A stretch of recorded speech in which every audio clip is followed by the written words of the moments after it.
So, welcome to part two of why your mind is failing you. We've already gone through identifying the proper way, or we're starting with discovering your personal why you play golf, why it's important for you to get better.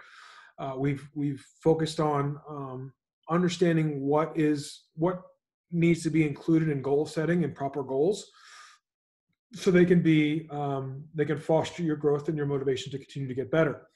And now it's time to get into some practical applications so we can take this to the golf course. First thing I want you to understand when you're on the golf course is that your thoughts plus your feelings equal your intentions, okay? So thoughts based on outcome, hitting the ball down the middle of the fairway, hitting the approach shot over water onto the green, making solid contact, hitting the ball hard. Those are all outcome-based thoughts, and they create more stress, and therefore you're going to have a poor performance. Thoughts based on what you're in control of, however, is going to enhance your performance. Okay, but what are we in control of on the golf course? There's not much. When we're playing golf, there's not much that we're in control of, but it's important to be aware of several of the things that we are in control of, so we can focus on them. Number one is our attitude. And this can change minute to minute, hole to hole, front nine to back nine, okay? Attitude can be influenced by who you play with, the weather, the pace of play, a bad lie. All these things can affect our attitude. The beverage cart drove up in the middle of your backswing. Just an example.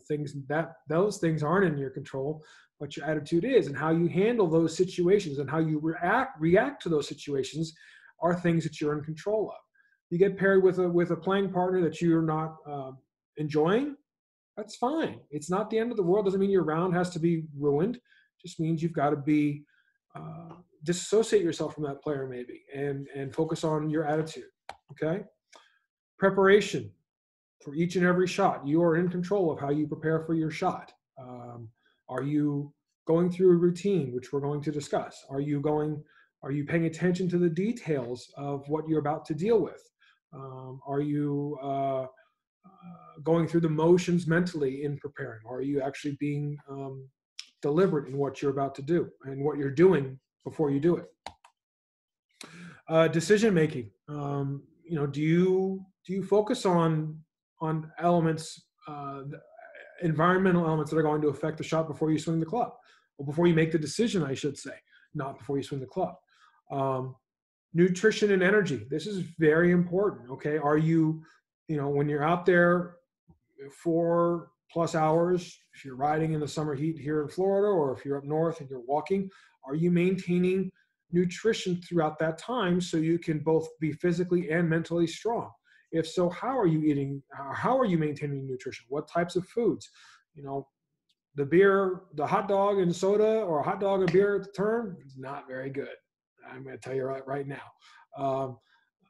Other things that are helpful for you: bananas, apples, nuts, water, occasionally a Gatorade, but nothing that's going to spike your sugar too much. So focus on your nutrition as you continue to move forward. And then finally, we talked about your process, okay, which we're going to get into. Process would be, for example, your breathing that I've mentioned in level, or in the first video, in phase one. Paying attention to your grip pressure would be another example of understanding your process. So this is it. That's the list of what you're in control of, okay? So again, feelings of anxiety, tension, and indecision, they're going to lend you to have poor performance. Feelings of confidence, commitment, and calmness, it's going to give you some enhanced performance, okay?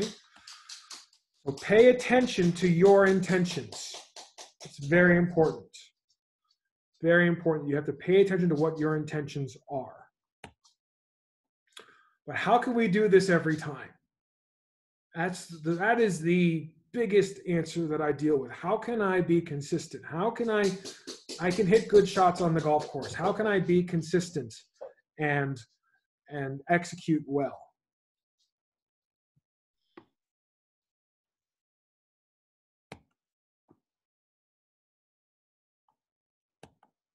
The answer is in 5 simple letters. Asveya. And we're going to, and that, yes, it is that simple. And we're going to describe what this is. Asveya is an acronym, and it's a process. And the acronym is options, selection, visualization, execution, and then acceptance. Okay? But before we do that, before we dive into what Asveya is, we first have to develop further understanding of our own metacognition. Okay? It's a big word, but we have to understand it and what it is. What is metacognition? Okay? Very technical. Metacognition is a regulatory system that helps a person understand and control his or her own cognitive performance, which is basically your thinking. Okay? It allows people to take charge of their own learning, involves awareness of how they learn and evaluation of their learning needs, generating strategies to meet these needs, and then implementing the strategies. Okay? That's a very, very technical, very wordy definition. To keep it in simplistic terms for what we want to focus on, metacognition is quite simply having an awareness of our own thought processes. Okay? Having an awareness of all the positive thoughts, all the negative thoughts, all the performance-based thoughts, all the outcome-based thoughts that we have during a round of golf. So how can we develop that? Well, if you ever had a lesson with me, you know I'm big on measuring things and not guessing. So we're going to do the exact same thing with developing metacognition.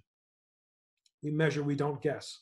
And again, this is a PDF that is available for you, but we have 70 thoughts a day. So let's make sure we are going to be positive with them. All right, this is a thought tracker. You're going to document positive thoughts with a P, okay, in any box, okay? You're going to have negative thoughts with an N, okay? Excuse me, positive thoughts with if you want to do green circle or a P. Negative thoughts with an N or a red circle or a red dot. A process-based thought, okay? And then you're going to have an outcome-based thought. Okay? So if we chart our thoughts, then we're going to be able to become more aware of them after the fact. And we can train ourselves to have more positive thoughts, more process-based thoughts than negative ones. So having an understanding and a way to develop a better thought process will enable us to be more decisive, committed, and positive in our execution. Okay? So now that we've gone through some metacognition, let's go into a little bit more depth in Asveya.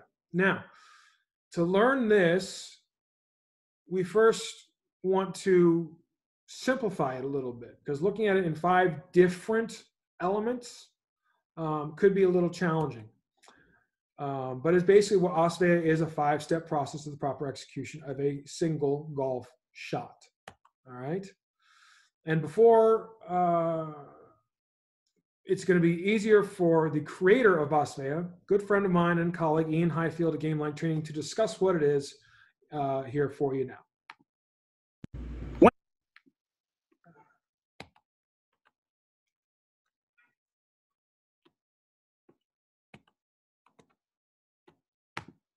When I observe golfers practicing, I often see them trying to model the golf swing of the world's best players. But to me, this feels incomplete or almost one-dimensional.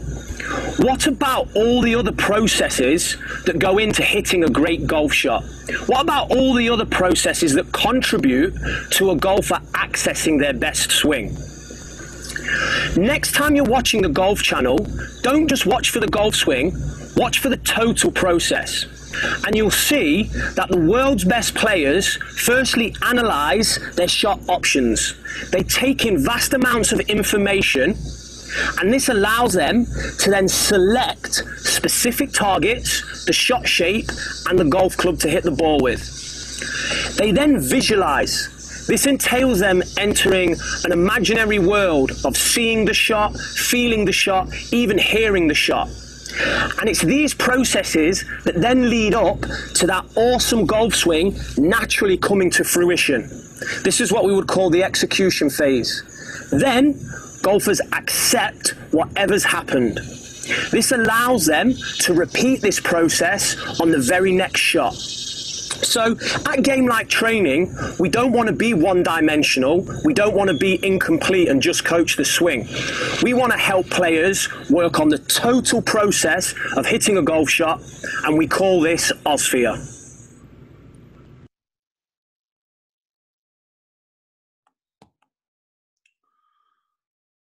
So before we get into the steps of Osphere in detail, let's understand a little bit how memory is working. And we want to talk about chunking.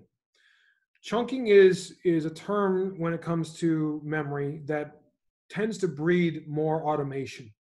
And so here's a quick example. In your mind, go ahead and read and say your phone number. Okay? Did you list the numbers just like that? 1, 2, 3, 4, 5, 6, 7, 8? Or did you have a pause in between? 1, 2, 3, 4, 5, 6, 7, 8, 9, 10. Why would you have a pause? Because by chunking your phone number into 3 separate smaller groups, you are able to memorize and reproduce it faster and easier. Okay, and that's how our brain works. That's why we say we recite our phone number in that matter. If you recite your address, it's probably something similar. 24 Moccasin Wallow Road, Bradenton, Florida, whatever the case may be. Okay, it's not all written out on linear pace. You have it chunked in different paces. Okay, and so the reason why is because our brain is how that's how we learn. It's how we automate, and that's how we reproduce it. Okay, so with that said, let's look at this in a chunked version. Okay. Options and selection, visualization, execution, and acceptance. It's going to break it down further so we can automate and reproduce this more frequently.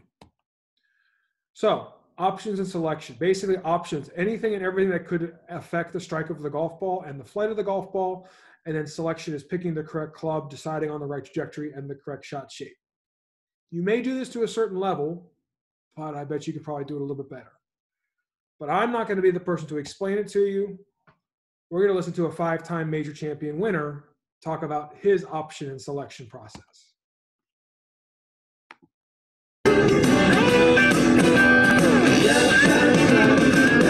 You've always thought that way, very analytical. There's a lot that I process on every shot, and there's a lot of detail. Do you want me to touch on it, or do you really, is it boring? Hey, tell me about it. Well, in my practice, I build a reference. So I hit the same shot over and over, building a 9-iron that goes 145 yards, let's say. Now that will vary based on temperature and altitude, and which will change with time of day and whatnot, as well as wind and those effects.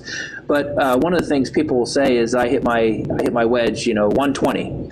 Well, you might hit a 120 under certain conditions, but in the morning, ball's not going to go 120. Maybe in the afternoon when it's warmer and the ball heats up, but it's going to go 5 to 10 yards short in the morning. People don't factor that in. If you get a little bit of water in between the club face and the ball, people don't know, it actually increases spin, causes it to go shorter. The first cut always comes out 6 to 8 yards dead. If the grain is into you, it's going to launch and hit lower on the face, launch lower, have more spin. If it's down grain, the club slides a little bit quicker, you'll get more out of it. If it's sitting up on zoysia or off of a tee, always goes 5 yards farther with each iron based on the fact that the center of gravity is underneath the ball and it launches higher, a little bit less spin. All these things I have to factor in when I look at the lie. Okay, how is the lie and how is the ball going to come out relative to my 145 9-iron? Now, that's 10 off a stock, so I have a normal swing, right, and then I have a second swing for every iron shot, and that's it's a little bit shorter backswing with the same acceleration. So I have a 145 and a 155 yard shot. What is the lie going to do? What's the temperature? What's the wind? How do I want the ball coming into the green? If you choke down an inch, 3 yards comes off of it. 1 degree aloft is 3 yards. So if you open the face a degree, that's 3 yards. So if I have a reference of 145, I want it to fly 142, I can choke down an inch. It'll come in a little bit lower, a little bit flatter, and release. Or I can just open it up and hit a little bit of a cut. That'll be 3 yards, but it'll back up.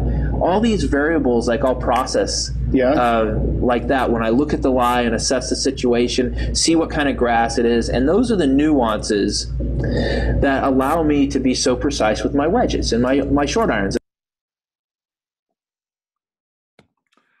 So how many variables did he just mention now? I've listened to that video several times, and each time I listen to it, I think I hear more. I think he's got at least 20 in that split second that he's assessing what's happening. How many variables do you identify before you make a club selection? If you're just taking your laser and zapping that laser flag and saying, okay, I'm in the fairway, I've got 160 yards, 120 yards, I'm gonna hit my 9-iron, that's it. You're not being diligent enough to make the proper decision. Okay, there's so many variables that are in play that we have to assess all of them. Lie of the golf ball, wind direction, as he suggested, any moisture on the ground, any moisture on the club face, any moisture on the golf ball. Is the ball sitting up higher? Is the ball down more? That affects your ability to hit the golf ball. Everybody says, well, I hit the ball a little further when I hit it with a tee out of par 3. Well, he just explained why, because the center of gravity gets underneath the golf ball more, just because it's teed up. So you have to we want to be as detail-oriented when it comes to making these observations so we can make the best decision and selection as far as what club to hit and how to hit it, how far we need to hit it. Very, very important part of this process. And there are things that we can do to develop this skill, which we're going to get into here before the webinar is over. Okay? And exactly how can we train to improve our ONS processes? Well, I love to gamify all my training as best as possible, because when we gamify our training, we're having a little more fun. We're staying involved mentally. We're trying to compete against ourselves. So we can play some games on the golf course, and these are a couple that I really like to utilize. Number one is I like to play reverse golf. Reverse golf is very simple. You play a golf course that you're familiar with. Let's just say the first hole is a par 4. It's 380 yards. That's typically a driver and an 8-iron in your stock driver 8-iron, driver 7-iron, whatever the case may be. Well, we reverse the order. Instead of using your driver first and your 7-iron second, we swap it. Okay? The reason why I like it, hitting your 7-iron first and your driver second, it's going to help you really, really dial in on some observations. Okay? Flagless golf. This is, I think, I've said this many times to many of my clients. If I ever decide to own a golf course, there's going to be a monthly event where we don't put flags on the golf course at all. I think flagless golf, I think the flags do more harm than good when it comes to the amateur player, because I feel they get so focused on the flag stick, they forget to see everything else. They forget to see the field because they're focused on the flag stick. Playing flagless golf allows you to see the field better. It allows you to see the details of the shot more clearly. And then finally, mental mapping. This is a little more time consuming, so you want to make sure you're doing this maybe off hours on emergency 9. But I want you to stand on the tee box. I want you to draw the hole out on a piece of paper, and I want you to map how many different ways you can play that hole. Okay, whether it's on a 320-yard par 4, you can hit 4-iron, 4-iron. Okay, you can hit driver 9-iron. You can hit 7-iron off the tee and then hit another club into the green. But map out as many different ways using as many different target lines as you can to play that hole. Okay, and then play one of them. All right. Again, these games that we can do on the golf course to enhance our observations and selection processes is going to make it better for us when we're out there for the real thing. Okay. On to visualization and execution. Visualization, utilizing our senses to experience the shot prior to executing it. And then execution is having the proper focus, belief, and awareness to execute with confidence. Okay. And again, I can go into great depth about what I feel is the best way to go about doing this, but I always like to bow to people who have a little more knowledge and more insight. So we're going to listen to another major champion winner and former world #1, Jason Day.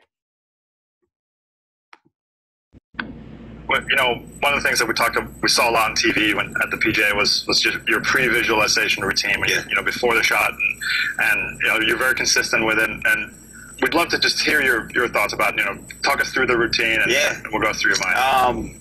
It's kind of been a work in progress over the years, really just trying to trial and error more so, just kind of get the best way or the most efficient way for me to feel comfortable going into a shot. Right. Because at the end of the day, every golfer goes through a shot where some days they'll be concentrating a little bit more, and some days they won't be concentrating as hard as they were. And sometimes they'll go into a shot and not really think about it and hit a shot, and it'll go into the trees and wonder why. And you just weren't concentrating hard enough on your target. So, I used to visualize. I used to struggle visualizing with my eyes open, really trying to pick a shot, whether it was a fade or a draw or high-low. So my coach one day, Colin, said, "Why don't you just close your eyes? Aaron Badley does it."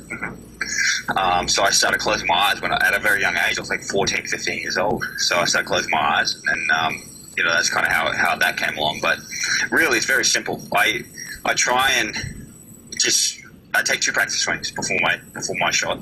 I just really try and mimic what I'm trying to accomplish. And for the most part, I'm just trying to hit a high bomb draw. So I just try and get the feeling of getting the club on the inside just a little bit, because that's where I feel the most powerful, is just getting the club on the inside. And then when I come back, I close my eyes. And when I close my eyes, I see a picture of myself standing like right here. So I'm standing there. I'm about to hit the shot, and I visualize my swing, go back, and then go through, and I see the ball come out. And then I see how it goes, where it lands, and how it bounces. So when I close my eyes, I visualize that, and I make sure, especially last week, I make sure that I don't hit the shot or don't stop visualizing until I'm fully comfortable with that visual. So after I do that, then I come in, and say for instance, I'm picking the tower. I'll be coming in, looking at the tower, but I know where the ball is because I've got my awareness at the ball. And then once I change my eyes to the ball, my awareness is going back out to that tower, and then I look up to the tower and know exactly where it is. And then I come back, throw my awareness back at the ball, and then I stand over it. And my last thing is taking that one little, kind of, I guess, that little, because we're so static, I just don't want to go straight back. So I just want to make sure that I have that one little waggle, and then think about my target and just hit it as hard as I can. So the biggest thing is to aim small, miss small. It's like when you're shooting at a target, right? You don't shoot at the whole target, especially if you have a gun or a bow and arrow. You're trying to hit that little centerpiece. So with golf, it's hard to kind of hit golf balls like this, because you can't. Yeah. So the biggest thing for me is to really kind of visual and think about my target. Yeah. And then I just go ahead and just hit it as hard as I can. Interesting. So that's kind of how I go about my pre-shot routine. And there's a lot of stuff that goes into it, but lately I've been very disciplined enough to go and say I'm not going to hit the shot until I'm comfortable. You feel ready? Yeah, ready. Yeah.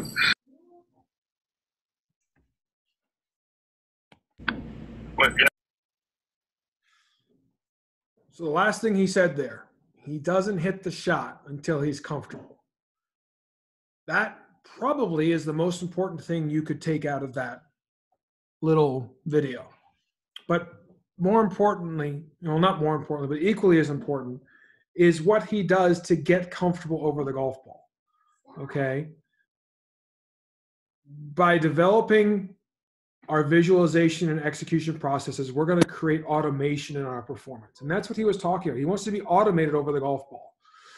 So we can gamify drills that will help develop basically our V and E. Okay?